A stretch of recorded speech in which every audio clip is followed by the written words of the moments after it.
Good afternoon. Good afternoon.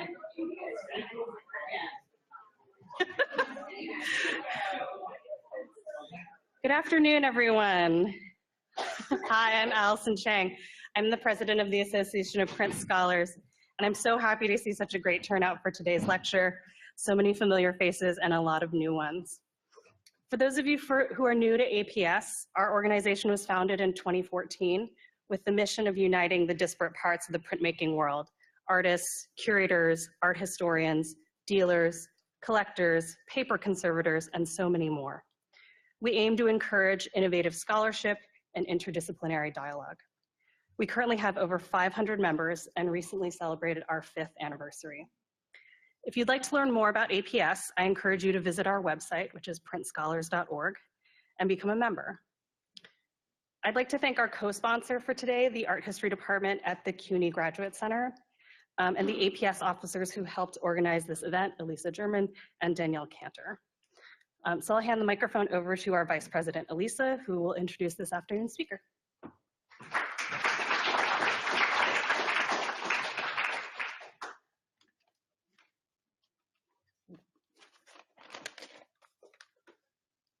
Hi, good afternoon. My name is Elisa German, and I'm the Vice President of the Association of Print Scholars.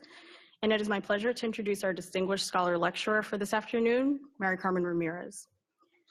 As the Wortham Curator of Latin American Art at the Museum of Fine Arts, Houston, Dr. Ramírez has built what the New York Times has described as one of the top collections of Latin American art in the world and has become a leading scholar in the field. Since joining the museum in 2001, Dr. Ramírez has not only published widely on matters of identity politics, multiculturalism, and globalization, but has organized several landmark exhibitions whose scope and ambition redefine the discourse surrounding modernism and contemporary art in Latin America.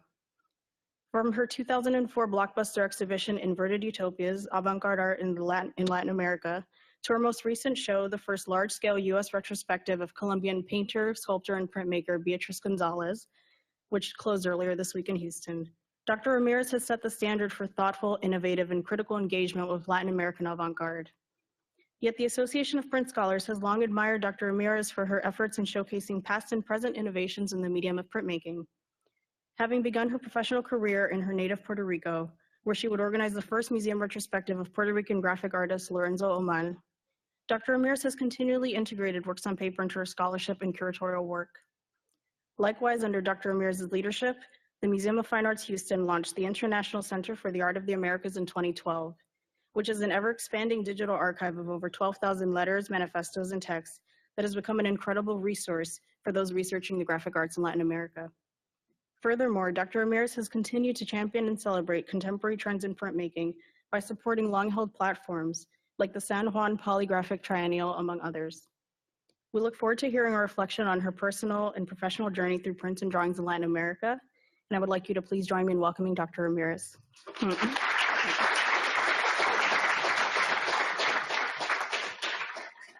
Good afternoon, and thank you. Thanks to Allison Chang and the Print Scholars Association Board for the invitation to speak to you today, a consideration for which I feel very honored. I must confess, however, that I was initially a bit surprised to receive such an invitation, since I do not consider myself a scholar in prints and drawings.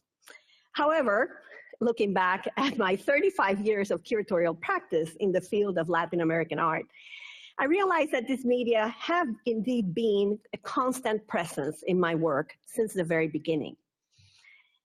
In addition to having taken drawing lessons and dabbled in printmaking in my high school years, my attraction for the printed or drawn image is directly related to the experience of growing up in San Juan, Puerto Rico. There, I was exposed to an extraordinary graphic arts movement, little known outside the Spanish-speaking US colony. This interest remained with me through my tenures at the University of Puerto Rico Museum in the mid-80s, the Archer M. Huntington Art Gallery of the University of Texas at Austin, which is now the Blanton Art Museum, and at the Museum of Fine Arts Houston, where I have been since 2001. It also led to my appointment as artistic director for the San Juan Biennial of Latin American and Caribbean Prints, which resulted in its transformation into the San Juan Polygraphic Triennial, in 2004. So what I would like to do here today is to take you through a sui generis, very personal journey through prints and drawings in Latin America, focusing primarily on experimental practices by artists known for pushing the limits of these media. In addition to Puerto Rican prints, the talk will engage the work of both major and lesser known artists from Argentina, Brazil, Colombia, Uruguay, and Venezuela, active between the 1960s and today, who constituted the focus of my curatorial endeavors over the past few decades. Before I continue, however, I would like to bring your attention to several general points that inform the background of this presentation. I will start by reminding you that what we refer to, for lack of a better term, as Latin American art is still an emergent field of study and collecting. One that, after decades of invisibility and marginalization, is finally in the process of being mainstreamed into the general canon of modern and contemporary art, whatever that may be. Yet this rapidly ascendant field still has areas that have been largely untouched or understudied in terms of art historical research or even curatorial expertise. The reason why I could undertake these projects when I did was that prints and drawings constituted then relatively virgin territory. Unlike the United States, where museums of a certain size have specialized departments and staff in these areas, in Latin America, public or private collections are scarce, and dedicated professionals are even fewer.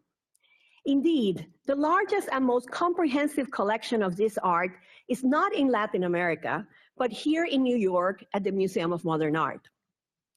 Thanks to the work of open-minded curators like Riva Castleman and Deborah Y, MoMA amassed an unparalleled collection of over 4,000 works on paper from this region. Additionally, the museum has had a position of curator of Latin American art in its prints and drawings department since the early 2000s, even though the curators who have occupied that position are not necessarily scholars of prints and drawings, but rather of modern and contemporary art. An informal survey I undertook among colleagues in preparation for this talk confirmed the current lack of specialized curators, collections, and even exhibitions of Latin American works on paper. There are, of course, exceptions to this. An exception would be the Museum of Modern Art in Sao Paulo that has a very large collection of Brazilian prints, as well as a group of friends, large group of friends of the museum that support that collection. Another example would be the Museo de Bellas Artes in Caracas, that until the government of Chavez and Maduro used to have a dedicated department of prints and drawings with curators and staff, but we don't know where it stands right now. Even large-scale exhibitions and biennials dedicated to prints and drawings, such as the San Juan Biennial of Latin American Caribbean Prints that operated between 1970 and 2001, have disappeared. When pressed about the reasons for this situation, we can only speculate. In addition to the endemic financial and infrastructural limitations that characterize museums throughout Latin America, one potential reason for this lag may have to do with the intrinsic fragility of the paper support. In today's market-driven world, this feature runs counter to the long-term investment potential of works on paper, thereby discouraging potential collectors, dealers, and even institutions. At the same time, there is the rise of contemporary art as a comprehensive, interdisciplinary practice that has subsumed prints and drawings into its fold, a trend that has diminished, or in some cases abolished, the need for specialization and scholarship, and of course that's all debatable. Either way, the chicken and egg syndrome that long affected other genres of Latin American art repeats itself. The lack of attention implies no exhibitions, no market, no collectors, no scholars, scores of under-recognized artists, and the list goes on and on. In my view, this is an unfortunate situation, particularly when we consider that, as in Europe and the United States, The expansive decades following World War II ushered in a significant boom of printmaking and drawing in Latin America, whose legacy is still very much alive today. The roots of this movement can be traced to the undeniable ascendancy of the national middle class during this period, together with the emergence of a market designed to suit both its budding taste for art as well as its limited pockets. The print Renaissance in particular took on a critical urgency in countries like Puerto Rico or the Latino communities of the United States, where fully consolidated art markets, collectors, and institutions were non-existent. Artists from these localities turned to prints on account of their low cost, their accessibility to broad audiences, and their potential to function, as in the case of the Puerto Rican silkscreen, as a sort of surrogate painting endowed with its own alternate channels of marketing and distribution that included the aforementioned, by now defunct, biennials.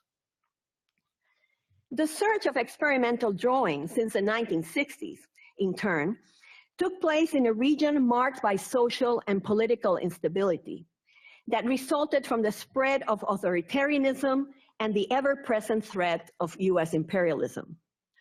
Marta Traba, perhaps the single most important critical influence behind the boom of prints and drawings, assessed early on the importance of drawing as a tactical counterweight to what she and other critics considered the sterile influence of North American art, read pop, minimalism, concept-based art, on Latin American artists. In her polemical book, Two Vulnerable Decades in Latin American Art, 1950 to 1977, she stated, and I quote, "Drawing and printmaking were not just techniques or media, but values," close the quotes. To engage the axiology of these modest practices, and I quote, "in a world without values, evinced, as she asserted, and I quote, an intentionality and a path," end of quote. Traba referred to this phenomenon as an enormous rearguard of draftsmen, or the only true operational vanguard reconnected with a specific society, end of quote. Whether or not we agree with her assessment today, her appeal certainly had a very strong impact on several generations of artists who felt compelled to both formally and conceptually engage works on paper. In their hands, the exploration of the intrinsic properties of lines, marks, matrices, and supports went beyond any sort of formalism. Instead, it produced signifying practices capable of generating new meanings and values grounded in the specificity of local contexts and values. It is against this framework that I would like to discuss some outstanding examples of movements and artists who engage these media in quite innovative ways. I will start with the Puerto Rican graphics movement, which was the subject of 3 research-based exhibitions I oversaw at the University of Puerto Rico Museum in the 80s. These shows traced, for the first time, the development of the major printmaking practices in force: poster art, woodcut, and silkscreen.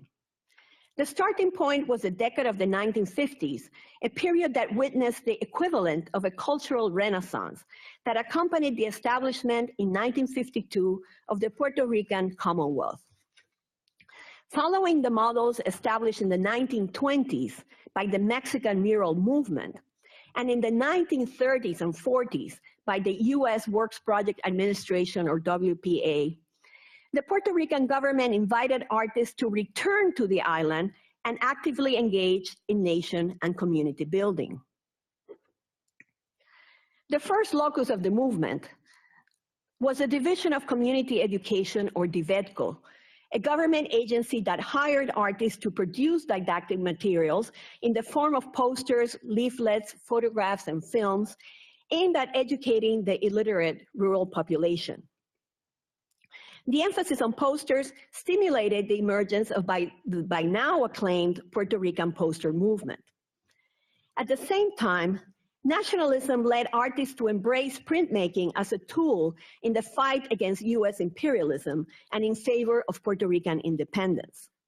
The surrealist prints, the extraordinary surrealist prints of Carlos Raquel Rivera, one of the most important yet understudied and under-recognized artists of the Puerto Rican movement, and Lorenzo Omar, by far its leader. Lorenzo Omar's cartoonish parodies of American tourists attest to this important facet of the movement. At the Graphic Arts Workshop of the Institute of Puerto Rican Culture, however, there emerged other practices aimed at not only creating a visual identity for the US territory, but also expanding the creative possibilities of the woodcut, linoleum, and silkscreen media. And it is this innovative aspect that is really not that well known. People know the posters, they know about nationalist prints, prints in favor of activism and Puerto Rican independence, but I believe very little is known about how experimental some of these artists were. Lorenzo Omar, a master printmaker trained in New York, was instrumental in this process. His passion for manuscripts and calligraphy, which he and his colleagues studied at La Casa del Libro, a rare books museum in Old San Juan, would lead to the integration of text and image in a broad array of media, establishing what would become one of the hallmark features of the Puerto Rican graphic arts movement. In classic portfolios, such as the plenas, carved out of linoleum blocks, Omar and Rafael Tufino combined the lyrics and musical scores of popular vernacular songs with exquisitely engraved images, also grounded in popular culture. And we have to remember that we're dealing here with a US colony, before a Spanish colony, where Puerto Rican culture was really not valued. Nobody cared about these songs, these symbols, these icons of Puerto Rican nationalism. And it is part of the task that was given to the generation of the 50s, or that they assumed themselves, was part of that was to really give a visual identity to Puerto Rico and to its people and its traditions. Omar took these explorations to a monumental scale in a series of large format iconic woodcuts exemplified by Unicornio en la Isla of 1965, where he explored the wood grain patterns in conjunction with the exquisitely carved image of tropical foliage that accompanies verses by nationalist writer Tomás Blanco. These prints, which there's a whole series of them, were made out of doors. They took doors as their matrices. Omar was also trained as a jewelry designer here at Cartier in New York. And so his particular, he had a virtuoso capacity to carve from wood and from linoleum. The relationship between text and image was also taken to new heights by José Rosa in highly innovative silkscreen prints that brought together popular sayings, musical lyrics, religious and secular imagery in an intricate and humorous calligraphic pattern celebrating Puerto Rican vernacular culture. Over the last few decades, Antonio Martorell, prolific artist, writer, printmaker, and performer, has extended Omar's legacy by incorporating collage to his large woodcut prints. More recently, he has experimented with site-specific installations, some of which make use of 2D and 3D woodcut prints that merge calligraphy and image in the gallery space. Yet perhaps the most outstanding experiments in Puerto Rican prints concerned Omar's persistent exploration of the until then rather dull and commercial medium of silkscreen. He not only experimented with new inks, such as we see here in this graphic dedicated to Salvador Allende, where he used enamel and metallic inks to explore the density of the ink on the silkscreen.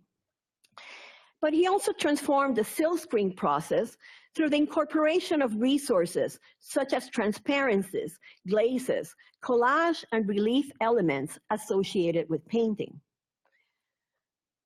His series of the ballerinas, which we're seeing right now, an example of that, is the place where he actually spends most time trying to develop these resources. His ultimate objective was to produce the equivalent of a pictorial multiple that, continuing the tradition of posters and silkscreen prints introduced by his generation, would function as a modestly priced substitute for painting. The final prints contained between 60 and 80 screen runs, resulting in tactile relief elements that added volume to the print. In the case of the ballerinas, all of these in the frame of the print, all of these lines that you see here, you can actually touch. They have, you know, not completely deep relief, but they have relief elements. And that's also very much present in other sections of the prints. My exposure to Puerto Rican woodcut prints in particular sensitized me to the achievements of another great master innovator, the Argentinian Antonio Berni, who, working between Buenos Aires and Paris, expanded the possibilities of this rather old medium. Berni was the focus of the retrospective exhibition Antonio Berni, Juanito, and Ramona that I organized with Marcelo Pacheco in 2013 at the Museum of Fine Arts Houston and Malba, Buenos Aires. The exhibition traced Berni's pioneering incursions into the experimental medium of assemblage through two archetypal characters related to Buenos Aires' marginal populations, Juanito Laguna and Ramona Montiel. Juanito was a boy from the shanty town whose family moved from the countryside to the city in search of a better life. Ramona, in turn, was a working-class girl who, seduced by the luxury and glitter of the good life, became a chorus dancer and a modern-day courtesan. Like Juanito, Berni used Ramona as a vehicle to explore aspects of the social strata and human condition in Argentina, stressing the plight of women in a macho-centric society. Beginning in 1963, Ramona also became the focus of a series of experiments in printmaking aimed at recreating on paper the materiality and textures of assemblage.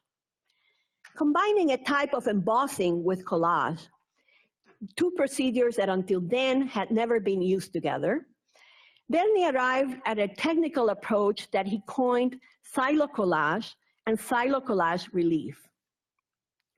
To make these prints, the artist adhered all sorts of found materials to a woodblock. These included household doilies, fabrics, buttons, mechanical gears, industrial scrap, and even collaged images.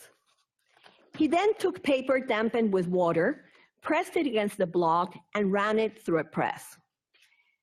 As he advanced in the series, he also included plaster molds or carvings, which allowed him to produce relief shapes, bulges, and warps up to 5 or more centimeters in depth. To achieve such high relief, he applied sheets of paper to the backside of the print after stuffing tissue inside to help the work keep its shape, using a process similar to papier-mâché. Moreover, if the relief was deep, instead of using the press, he applied frottage. Berni was quick to explain that his technique was not collography, as some critics claimed, since collography results from placing paper in paste form in a negative mold, which upon drying takes on the positive stiffness of that form, without any possibility of color variation. By contrast, Berni's xylocollages and xylocollage reliefs are enriched by the inking of the plate with brushes and rollers to ensure that the embossed shapes were imbued with color. He actually also applied color directly to the inside of the paper. The results yielded an extensive body of highly original proposals, works that stand out for their attention to the materiality of paper itself. Despite my interest in printmaking, it is drawing that has really held my attention since the exhibition Realigning Vision, Alternative Currents in South American Drawing, which I co-curated with Edith Wolf in 1996 at what is now the Blanton Museum of Art in Austin. Realigning Vision brought together artists of the boom generation who, inspired by Marta Trava's summoning, made drawing an autonomous medium of experimentation. These artists employed novel techniques and supports to push the limits of the medium and in the process communicate an ethical, if not political, stance vis-a-vis the social and political context in which they were inscribed. Another Argentinian, Leon Ferrari, and the Venezuelan Juan Calzadilla approached drawing as calligraphic markings much closer to writing than to artistic representation. Ferrari's series, Letters to a General, consists of signet traces resembling letters or scribbles, seemingly devoid of referential meaning. Beyond the plastic value of the graphic mark, that is, the tension between line and background, the subtle gradations of the trace, etc., what interests here is its function as marker of an individual's subjectivity triggered by repressive political circumstances. By contrast, Calzadilla, one of the leaders of the radical Venezuelan avant-garde group El Techo de la Ballena, weaves these signs and shapes, including small naked human bodies and skulls, into phrase-like structures arranged in a vertical, horizontal, or even diagonal format. Each phrase not only has its own visual rhythm, but is part of the overall switch of positive, negative, void substance, which informs his work, endowing it with a tense humanist emphasis.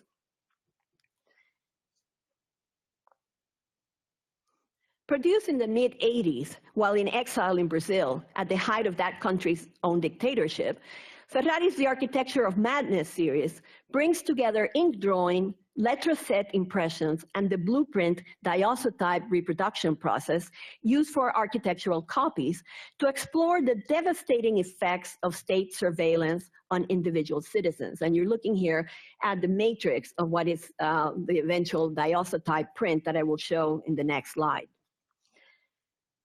While the letraset-filled aerial images resemble architectural plans, they also include an unsettling level of hand-drawn detail depicting people, furniture, and cars in quite improbable situations of chaos. The artist's hand is therefore present, disrupting the presumed objectivity of the architectural drawing. The cheap cost of making the heliographs, in turn, allowed Ferrari to remove the drawing's aura, thereby producing what amounted to infinite editions that he gave away or sent to friends and associates via regular mail.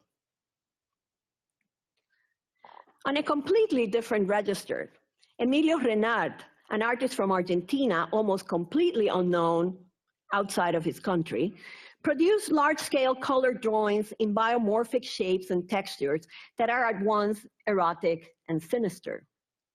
To make them, he not only used commercially available color stencils and ballpoint pens, but also invented his own instruments in the form of special brushes, markers, and other mechanical devices. The Argentinian Maria Orensans and the Brazilian Regina Silveira incorporate drawing to non-traditional supports. Working with salvaged pieces of Carrara marble since 1975, Orensans uses fragments of marble, lines, and signs to represent thoughts. While these elements suggest the possibility of a textual reading of the work, like Ferrari's calligraphic drawings, they elude any type of closure. Regina Silveira, on the other hand, relies on the technique of 17th century perspectival drawing to intervene architectural spaces with shadow-like images of ordinary objects distorted anamorphically. These works are made out of sheets of painted polyethylene pasted onto floors and walls. She thus develops a metaphysics of presence-absence in which the boundaries between the real and the virtual are blurred, albeit present. In Colombia, Beatriz González referred to drawing as, and I quote, the conscience of the artist, end of quote. Since the 1960s, she has appropriated images of domestic violence that dominate Colombia's Crónica Roja, or the red tabloid pages, to produce simple linear drawings devoid of color or texture. The drawings address the public's fascination with tragedy in a country that since the 1940s underwent a civil war fraught with violence. In their simplicity and autographic purity, these representations of representations, because they're drawings, but they're mediated by the newspaper images, these representations of representations, as she calls them, disrupt the technological mass media system in which they are inscribed, while simultaneously exposing the Colombian press's sensationalist exploitation of tragedy. The deliberate awkwardness of her traces and the details to which she has reduced the original photographic source convey the naked truth surrounding these major human dramas. And as you can see from the slide, she turns these drawings into large prints that were pasted all over the city. So there's a process where from the photographic image of the press, she makes a drawing, a very simple drawing that focuses on the essential aspects of that drawing, brings them to the fore, and then she goes, some of them remain as drawings, but others go back to being prints, and those prints are pasted all over the city. They're commercially produced, they're cheap, and they're meant to bring attention on the general public upon these incidents.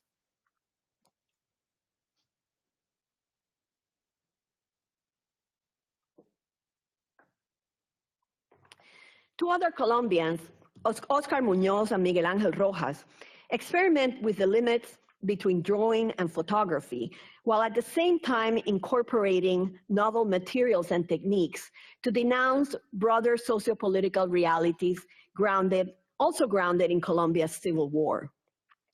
Muñoz Narcisos, or Narcisa, a series of self-portrait explorations begun in the early 90s, collapsed the separation between photography and drawing, while simultaneously reconceptualizing drawing as a time-based process. The series consists of charcoal powder images of the artist's face rendered on photo screens, which are placed on shallow plexiglass trays filled with water. The photo screen allows Muñoz to draw on the water. Over the duration of the exhibition, the water then mixes with the carbon dust and evaporates, blurring and transforming the physical lines of the image. More recently, the interest in exploring, and I quote, the idea of time and the transformation of an image that refuses to stay still on its support, has led him to combine drawing with the moving image. A 2001 Narcissus video thus involves the creation of a self-portrait drawing and its dissolution through water in real time. In installations such as Paquita Buys an Ice Cream Cone of 1979-2004, Rojas, in turn, uses tiny punched-out photographs to produce large wall drawings that tell seemingly innocent stories centered on the character of a girl named Paquita. Yet, upon closer scrutiny, the photographs reveal furtive sexual encounters taken through a peephole in a men's room, thereby transforming the work into a vitriolic exploration of issues related to homophobia and sexual identity. In other examples, instead of photographs, Rojas resorts to using actual leaves of the coca plant as part of his ongoing critique of the drug trafficking industry that dominates the Colombian and global economy. Like Muñoz, he also incorporates drawing to video. In Borde de Pánico, or On the Verge of Panic of 2003, a gloved hand uses a pencil to carefully outline and connect drops of dried blood on the asphalt. Although the victim's body is physically absent, the details of the video allow narratives of a body or many bodies to emerge from the remains of spilled blood. Here, unorthodox tools and materials convey a metaphor of preposterous realities in Colombia. Now, I would like to switch completely the tone and turn your attention to one of the key artists of the boom generation, represented in Realigning Vision, who has been integral to my work at the Museum of Fine Arts Houston. And I refer to Gertrude Goldschmidt, known as Gego, a visionary artist and draftswoman who will be the object of an upcoming retrospective at the Guggenheim Museum later this coming fall. The research I undertook for Gego, Questioning the Line, the first US retrospective organized by the Museum of Fine Arts Houston in 2002, and later for Gego, Between Transparency and the Invisible, a more focused exhibition of works on paper and drawings without paper, first presented at the MFAH in 2005, as well as several related publications that emerged from those shows, enabled me to fully delve into Gego's unique contributions to drawing. Although primarily known for her stainless steel constructions, such as you see, this is the Great Reticularia at the Museo de Bellas Artes de Caracas, which is shown in the slide. The two-dimensional surface of her less investigated works on paper provided the initial laboratory that was catalyst for her radical insights into the functions of line in space. In other words, drawing for Gego was completely an autonomous means, but that's where she really worked out all the spatial problems that, that she later took to her stainless steel constructions. In drawings, watercolors, and prints, particularly etching, lithography, and monotype, produced between 1960 and 1990, Gego aimed at overcoming the two-dimensional nature of the support, suggesting another dimension, a space beyond.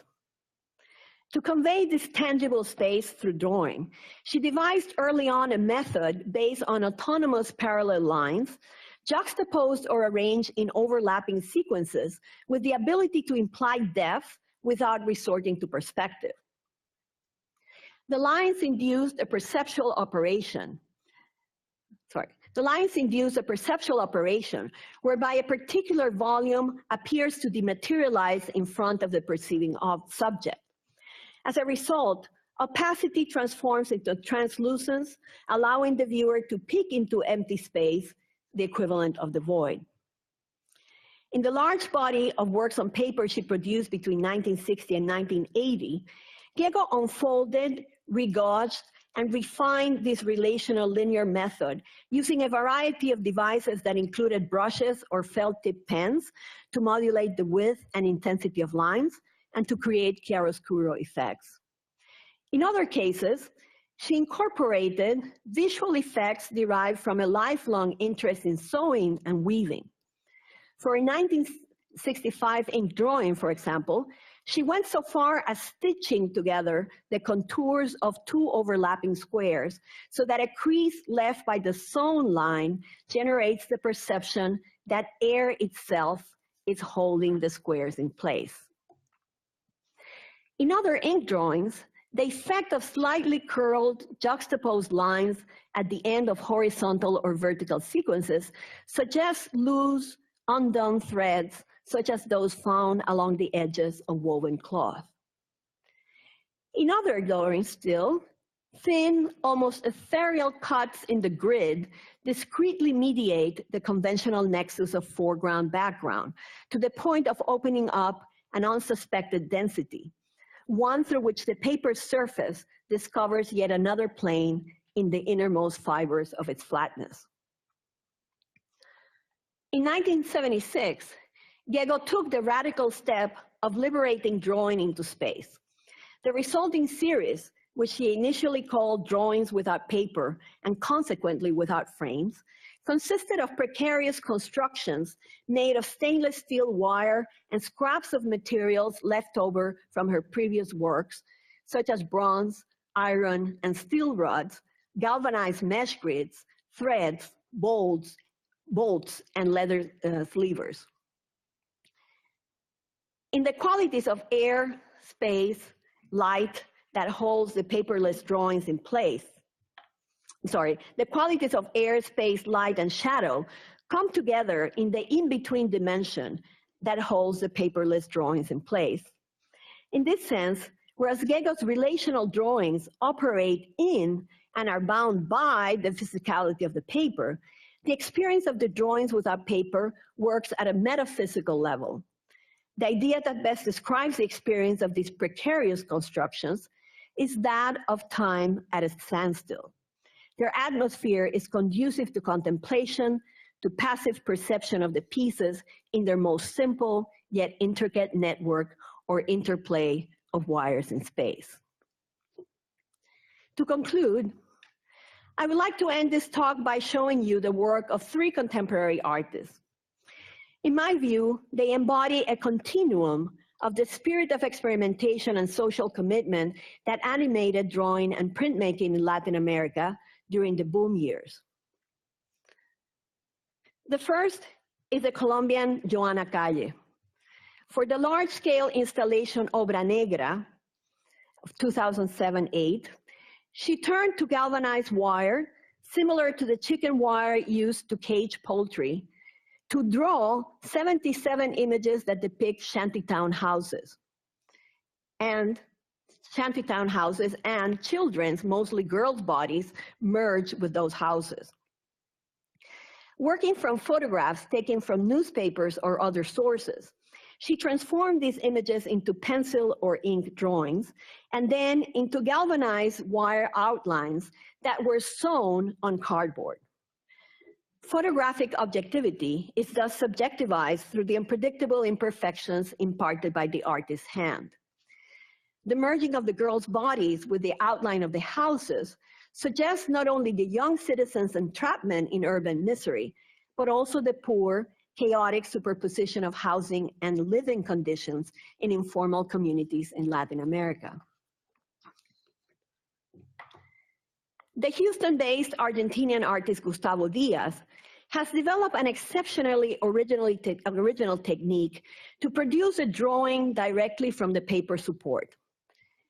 Diaz's hand draws a dense web of overlapping and intersecting lines, varying in thickness, value, and vector onto a computer program. He uses all of those computers that you see there, all of those screens. That's just one ongoing drawing. And his studio looks like a scientist studio. He then uses a specially calibrated laser cutting machine to laboriously cut out each line, but only slightly perforating the paper so as not to burn the medium. Diaz painstakingly completes each cut by hand while also delicately polishing the surface to remove any burnt residue from the laser. Taking the artist well over 200 hours to complete, the resulting work is an intricate, 3-dimensional drawing which merges technological innovation with artisanal craftsmanship. Specifically focusing on chaos theory, rhizomatic structures, and viral patterns, Diaz's work sits at the intersection of science and aesthetics, as he's preoccupied with rendering both microscopic and macroscopic systems, that is, both the minute, subatomic, and the larger networks ordering and disordering the universe as a whole. And finally, I would like to conclude this talk with the work of the Uruguayan Marco Maggi, who has lived and worked in New York since the 1990s. Maggi is renowned for his meticulously detailed works in which he pushes line into space by etching, scratching, cutting, and pasting onto everyday objects such as aluminum foil or mirrors and bare walls. His most recent project, White Complot, now in the MFAH's collection, took over a year to be completed. It encompasses approximately 10,000 minute pieces of hand-cut adhesive paper, every piece of which has been manipulated into folds, lines, slits, and points to create precise and delicate drawings of intricate overlapping patterns. White Complot was produced in reference to Global Myopia, a monumental installation at the Uruguayan Pavilion during the 2015 Venice Biennale. There, he adhered hundreds of thousands of small papers onto the gallery wall with a similar aim: to jolt the viewer out of his everyday, nearsighted complacency, forcing him to notice the surrounding reality. And this, to me, is critical, and that's why I want to end with this. The drawing production of Calle, Diaz, and Maggi is a sampling of the exciting state of drawing and printmaking in Latin America today. Beyond their innovative quality, however, their work impresses me for its compulsive emphasis on detail, its obsessive accumulation of elements, and its artisanal, handmade qualities, and the fact that each one of these drawings or prints takes over 200 hours or more to be made in the case of each one of these artists. It is impossible to assess yet how pervasive this trend is, yet it strikes me as an important antidote to other current tendencies focused, for example, on digital technology, which a number of artists are also experimenting with in Latin America. Like Maggie's global myopia, these approach used by these artists force us to stop and really look. And that, for me, is what drawing and prints ultimately should do. Thank you.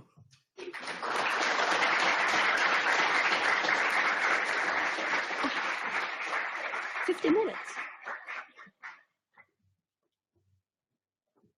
We have time for some questions. So Danielle's going to run the microphone around. So just raise your hand.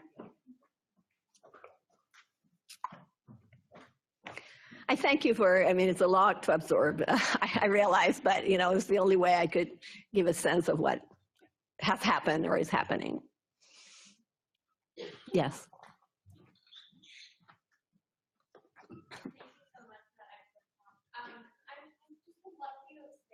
More on this connection you seem to be pulling between drawing and the artisanal and craft. And I think you see that coming through very explicitly with Gago, obviously, from power work and sculpture, weaving, the certain point, then also with the Kai that you just pointed out.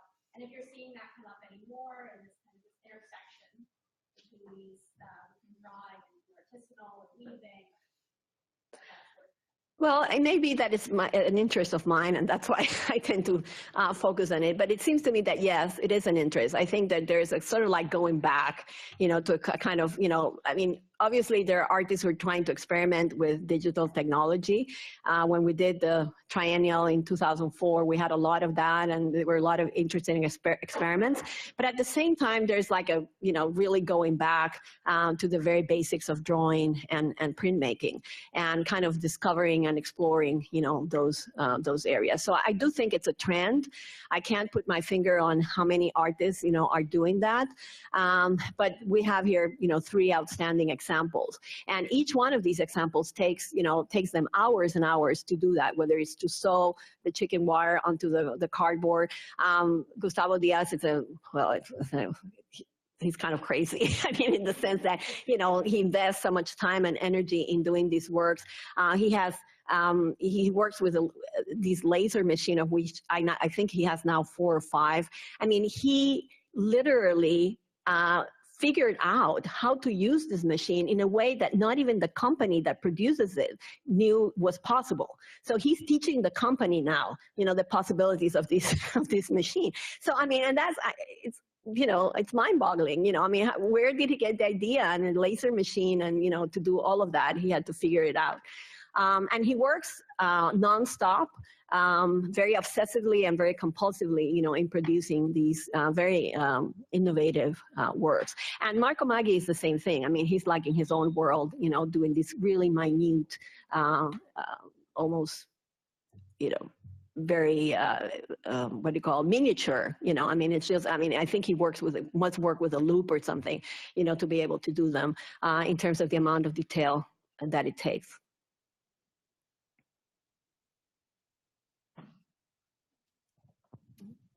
Thank you so much. I'm think that these artists that you showed them are helping us to redefine what drawing means. There's a lot of really interesting work that is moving away from paper.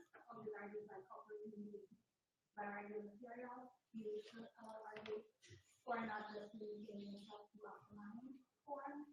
So I'm thinking, especially as we move away from very strict definitions of what it means to use. How can we think of drawing in light of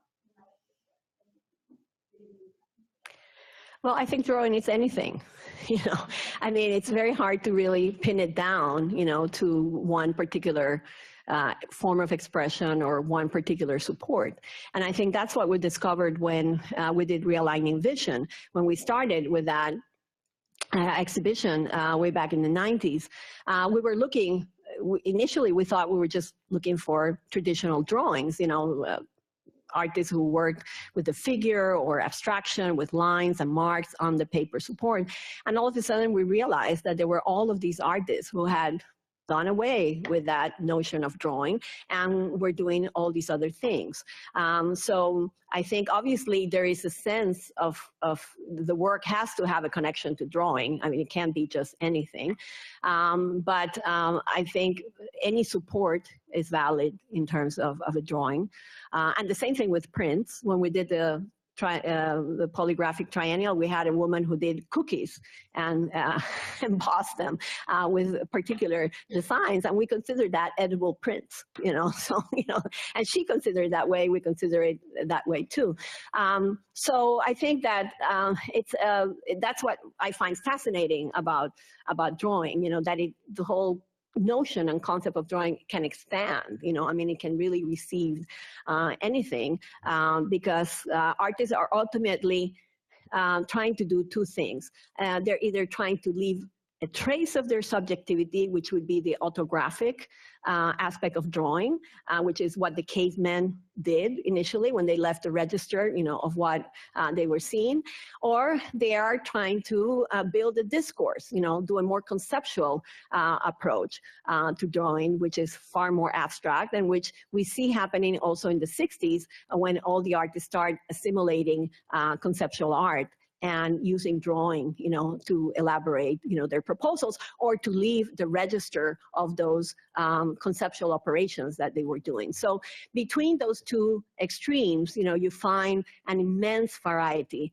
of things that, you know, we can call drawing.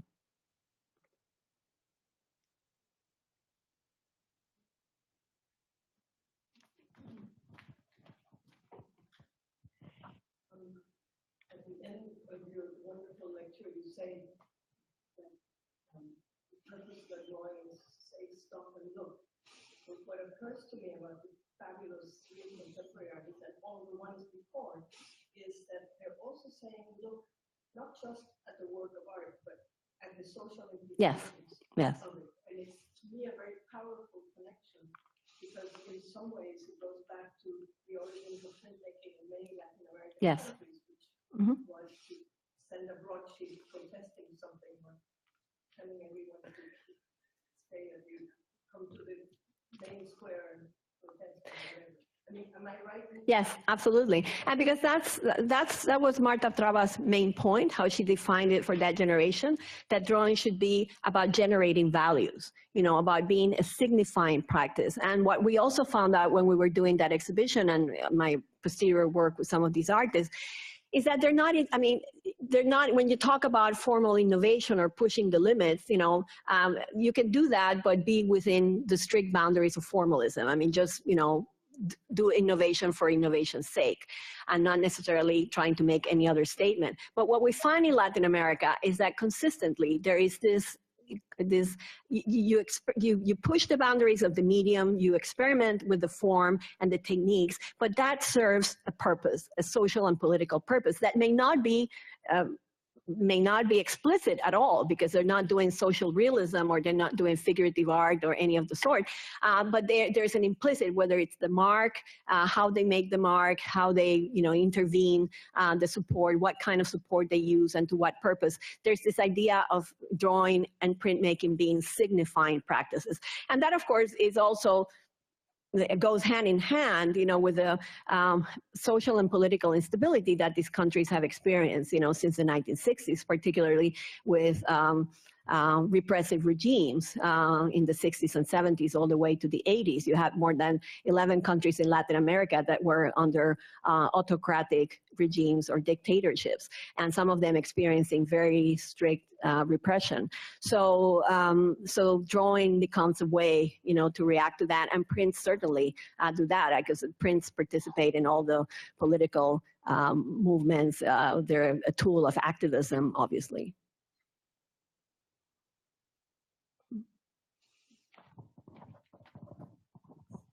Thank you so much.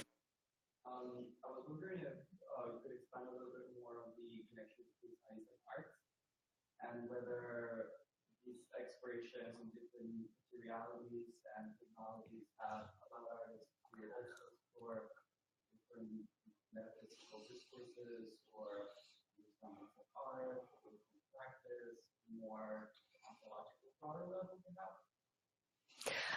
I don't know that I can answer that question. It's a very broad question. What I can say is that in the case of all these artists who use science, who are interested in science, they're not interested in science as such. They're interested in certain elements, of the scientific discourse that they can use, to generate an artistic proposal. So you can't look to their work, as an equivalent of, a science proposition, but more as, as an inspiration, of certain elements, like Gustavo Diaz uses chaos theory or, rhizomatic structures. All of his imagery has nothing to do with the natural world. I mean, he's taking it from, abstract scientific theories and logarithms and, other formulas, but he's not explicitly illustrating them. I mean, he's using it as a point, a starting point, to generate an image, that can give a sense of that, of those images, of those, propositions. That's as far as I can go. Okay. To ask you about, well, speaking of oppressive regimes, when you look at Cuba, and even with Russia pulling out of Cuba, and then you have Yes. this phenomenal printmaker, Delphis Ayan. Mm-hmm. I don't know if you have any thoughts about her work and the whole print. No, I think it's very important. I was doing my own personal journey, and I have not really delved into Cuban prints, but I do think that she's a very important printmaker, and I think Cuba, like Puerto Rico, had an amazing, poster art movement. It had amazing printmakers who also experimented with woodcut and other media, and so that's, that's pending also to be dealt in more detail. I don't know of any exhibition outside of Cuba that has really explored that, or I don't know of anybody who's doing any serious work with that. So to me, it remains an important chapter to be explored.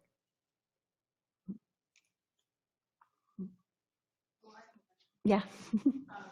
So in terms of collecting this work, how difficult or easy is it to either find artists who are looking to donate their work because there's just a lack of a market in their country versus, how much would someone have to educate themselves on the style of collage to even know to look for a lot of these works? Do they find that if it's not political sort of disruption, then it's just market-based sort of difficulties in terms of building a strong collection in this area? Well, I think the main obstacle to building a collection in this area, particularly today, is that dealers have instilled fear in the collectors, telling them that they should not invest in these works because paper is going to disappear. And so that is the biggest, challenge right now in terms of building collections. I have tried to get collectors interested, because I mean, they could do amazing collections for nothing. There are many of the artists of the boom generation, many of the artists of realigning vision still have, the works that they did during that time. There's no market for that. There's no market for Puerto Rican graphics or Puerto Rican prints. The same thing with, Cuban prints. The better known works are the posters, and there are people, yes, who collect posters, but the prints, hardly anybody, is doing anything with them. So I think it's, right now it's a matter of that. And it's also a matter of, there are no experts, to guide people in that area. And therefore, it's like what I said before, it's the chicken and egg syndrome. It's like if you don't have, exhibitions, they're not even exhibitions. Nobody's doing, focus exhibitions on these areas. So if you don't have exhibitions, you don't have specialists, you don't have collectors. It's like it continues to be, a vicious cycle. But in terms of actually doing collections in this area, and I think MoMA can attest to that, because while all of this was happening, Riva Castleman, Deborah Y, I mean, they were actively collecting in this area, and I'm sure they didn't pay very much for any of these works because they were really, there was really no market for them. Yeah. Collected and family museums, for instance. Are there any museums that have, other than yours, that up. Yeah, there are museums. Well, Oscar Munoz is now going to be the object of a retrospective generated by the Phoenix Art Museum. So I imagine that Phoenix has works. I imagine probably MoMA here has works by him. I mean, he has an active series of followers, but mostly from Latin America and Europe.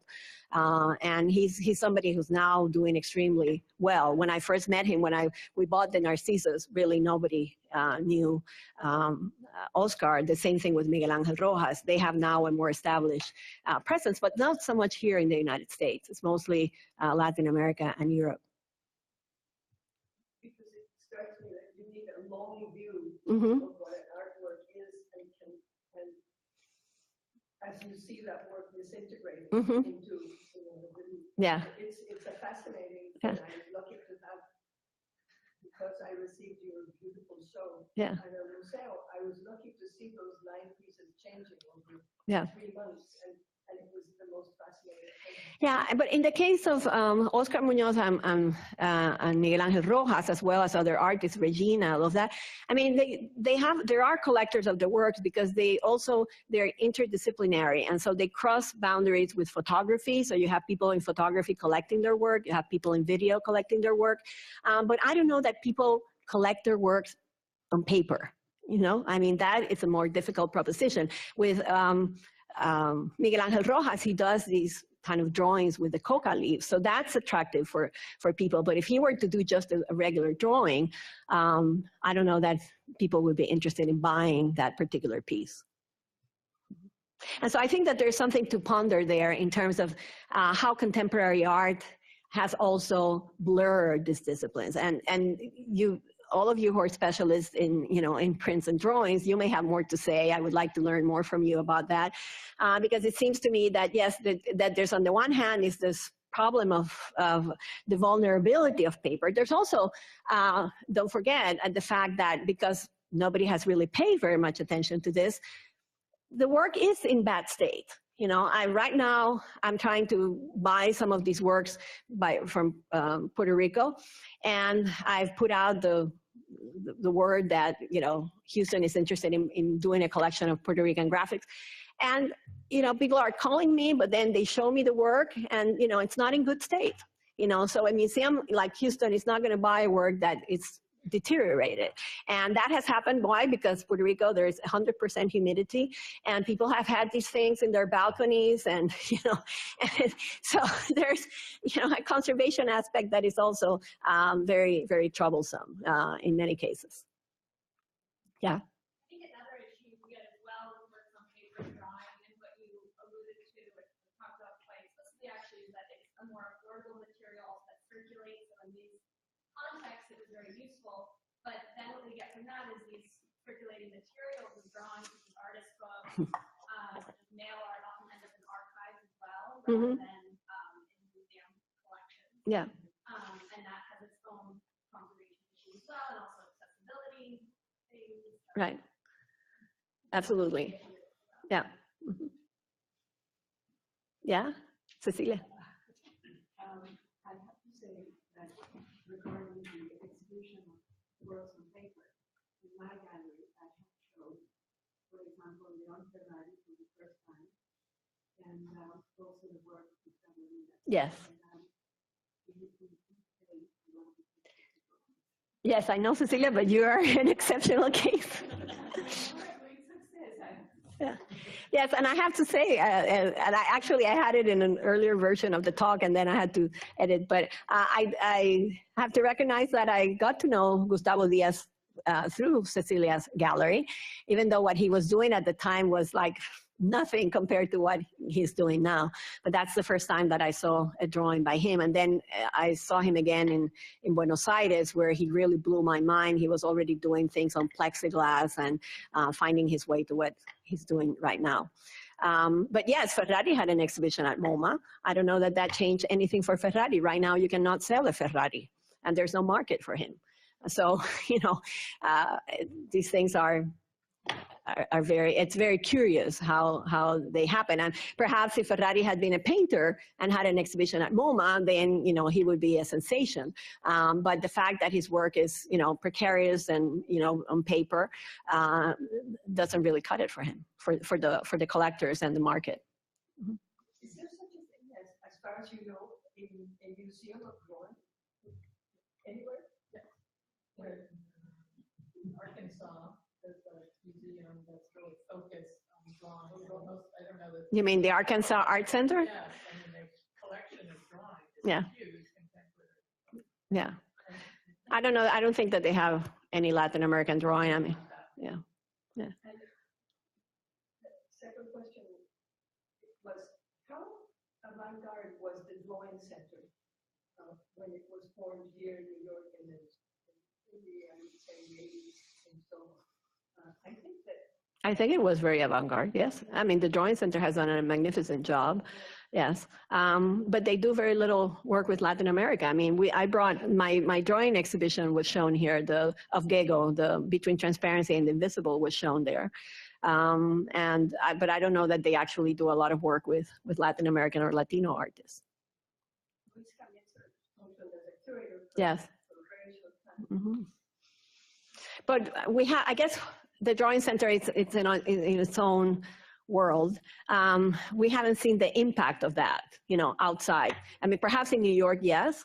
I don't know outside of New York, but certainly in Latin America, people don't know the Drawing Center. So that's something that speaks to the fact that they're very much speaking to their own already, you know, inducted audience. Mm-hmm. And I don't know, I mean, perhaps you can tell me, some of you can tell me, I mean, if these issues of drawing and prints are out there, if somebody is actually, you know, major institutions are actually trying to grapple with them, but I just don't see that much emphasis. In all master drawings, yes, and, you know, everything in the past, but not necessarily right now. Mm-hmm. Yes? Well, we started the presentation by talking about Latino Mm-hmm. drawings, and he's located in Texas. I wondered if you had any commentary on the type of work that's being made there or in the Southwest. It's all over the United States. You know, Latino or Latinx art have been prints in particular. I know less about drawings in that community, but prints in particular have a long tradition going all the way back to the civil rights movement. I did not delve into it because I personally have not worked with them, but I'm very much aware of that. And one of the things that I would like to see at some point is an exhibition of Latino prints with Cuban and Puerto Rican, particularly Cuban and Puerto Rican prints. I mean, I know it's happened in a very small scale somewhere, but I mean, it really needs to happen in a, you know, really large scale, very important to show, because they were facing the same kind of issues. Their communities, both in Puerto Rico or LA, with LA or Texas or Arizona, etc., where there are no collectors, no markets, you know, no circuits for the art. And these artists turn to printmaking as a way to disseminate their work, you know, to audiences. And also they were, frankly, their audience, you know, were not audiences who could pay a lot of money for art. So this was part of a very democratic way of trying to reach out with works that were, you know, low in cost and were also easily understandable to people. The search and the interesting thing is that both the Chicano printmakers and Latino printmakers of LA and elsewhere, and the Puerto Ricans also focus on silkscreen. Silkscreen was a commercial medium that nobody paid attention to. It was for T-shirts, it was for billboards, for a number of other things, and yet, you know, they hone on that because it had color, and people liked that. And people, and you go to Puerto Rico, anywhere you go, there's, you know, a silk screen, you know, by Omar or artists in the living room. And it's a substitute for a painting. You know, I mean, nobody would have thought or had the money to buy a painting, but they loved these silk screens. So that's why artists invested so much time and energy in trying to make them what they are in terms of more sophisticated. And I think the achievements of Lorenzo Omar need to be recognized in that direction, because what he did is something that, as far as I know, nobody else, you know, has done with that medium. But that connection needs to be drawn. And I mean, there's a lot of work that has been done with LA Chicano graphics, but there's still a lot more that needs to happen. In Texas, I don't think anybody has done any work at all. So it's ripe for anybody who wants to take it. Please come and study. You will help us all. Okay. Let's give a hand to our speaker. Thank you. Thank you all for coming. If you'd like to join us for a reception on the third floor in the art history department lounge. So just there's the main elevator on the other side of the hallway, and to get a